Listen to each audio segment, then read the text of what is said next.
Hola! This episode of Another Great Day is brought to you by Turtles. I like them.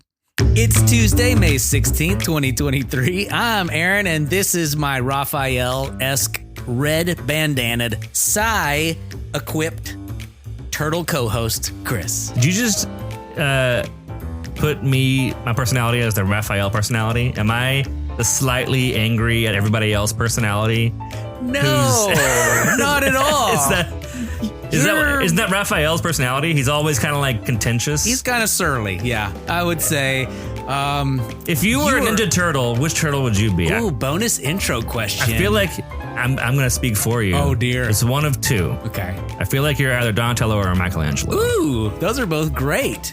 Every kid wanted to be Donatello because he had a bow. And that's like the big staff, stick. The bow staff? Yeah. If you were going to be one, you'd for sure be Donatello because you are constantly doing all the tinkering and all the creative geniusing in the backgrounds. I think I'm the loud one. You're the gears. I'm the megaphone. Rude. Anyways, welcome to Another Great Day, the podcast designed to encourage interaction, creativity, and conversation. You just witnessed that here, folks. Well, we're going to introduce you to a brand new segment today called Tuesday, Cluesday. That's right, Tuesday, Cluesday. In this segment, one of us will give the other 3 clues about a thing.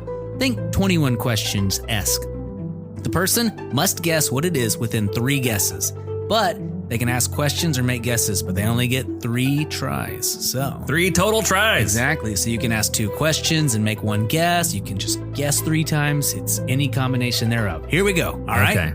Let's hit it. Sand. Are you ready? Oh, no. I was just joking. No, jokes count. Oh, no. You messed up. You done messed up. All right, I drive a tight ship here. Whatever. Pilot of, I don't know this phrase. Anyways, clue number 1. It's an animal. Oh, so sand is not it? Instant fail.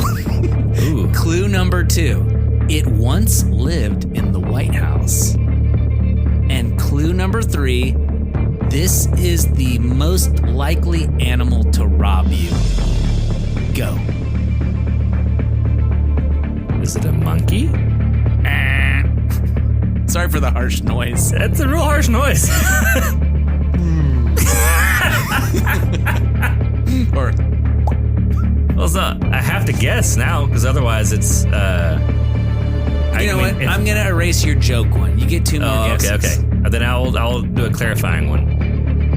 Animal lived in the White House, most likely to rob you. I don't know what animal. Is it a...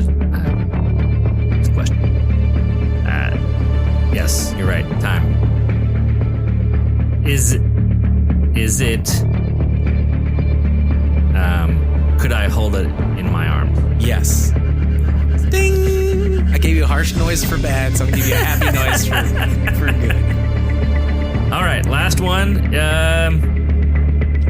Is it a raccoon? It is a raccoon. What? Amazing. Great job. Yeah. Apparently, back in the times of Calvin Coolidge's presidency, they discovered this little litter of raccoons at the White House, and Coolidge decided he was more interested in adopting it than having it for dinner, which at that time people would actually have raccoon meat for their dinners. What? And so yeah, they adopted and named it Rebecca, gave it a collar, and it was the standard White House raccoon. He also had a bobcat, a goose, a donkey, 2 lion cubs, an antelope, and a wallaby. A wallaby? Yes, so I'm not even quite sure what a wallaby is. how about that? All right. Well, I hope you guys enjoyed that in the car and had some fun trying to figure out what that was. The answer was a raccoon. And that'll bring us to this day in history. Well, thanks, Chris, for bringing us here.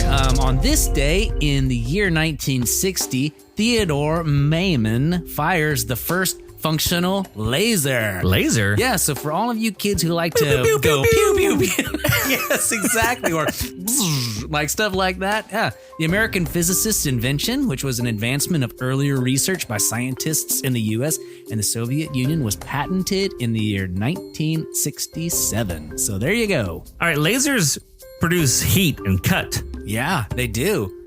And What if they did something different, like produce like jello or bubbles? Ooh, that'd be awesome. Like a bubble laser? Like if you pointed it at your wall all of a sudden there was like a hole in the wall, and it was just like green candies started spilling out. What a mess. That sounds awful. I'm glad he did not invent that. Be cleaning up stuff all the time. Remember back in the 90s when it was cool to have laser pointers? Oh, yes. Oh my gosh, what a disaster.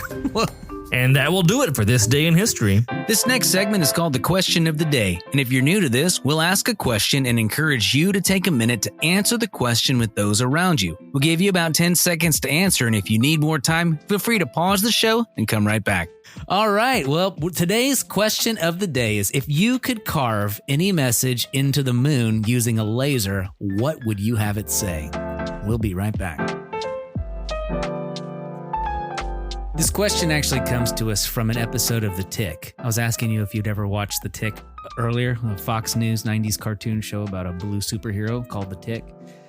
He was battling a bad guy named Chairface Chippendale, who was a man who had a chair for a head, and he was using a laser to write his name on the moon, which gave me the idea for this question.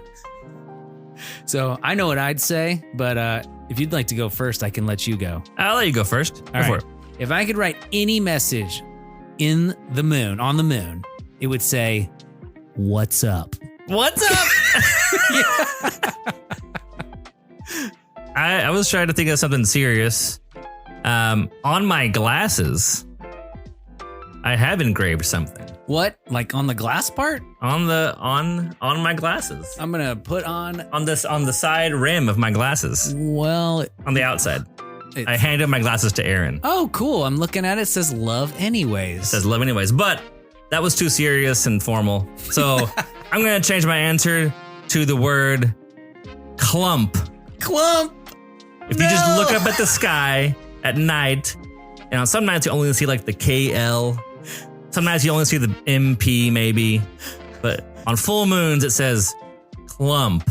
And sometimes it'll say just lump. Lump. So actually that's a good use of your time. And there we go. All right. Well, let's take a quick break and check in with our dad joke correspondent on location. Come on, Wes. What you got? Hey, Aaron. Hey, Chris. Hey, kids, do you know what I do for work? Physical therapy. Physical therapy, that's right. Hey, so I do a lot of exercise with people. Do you know what kind of exercises lazy people do? What? Diddly squats. I don't get it. I don't get it. Have another great day. Oh, yeah, I get it. Since they're lazy, they get lazily squats. Yeah. Doing squats doesn't sound lazy to me at all. Never skip leg day. Spoken like a true T-Rex. Rawr. We'll be right back. We'll be right back. Right back. Welcome back to another great day. I'm Aaron, and that's Chris, and we're so glad you're here. Today's word of wisdom comes to us from Proverbs chapter 22, verse 11. NLT says, "Whoever loves a pure heart and gracious speech will have the king as a friend." The Amplified Version of the Bible says, "He who loves purity of heart and whose speech is gracious will have the king as his friend." How about that? Well, take a minute, think about that, talk about it amongst yourselves. We'll be back with the outro. Well, that'll do it for today. Let's cue the music and wrap things up. Our mission here is to encourage interaction, creativity, and conversation. So even though today's show may have come to an end, that does not mean your discussions have to come to an end. We thank you for listening and hope you make it another great day. We'll see you tomorrow.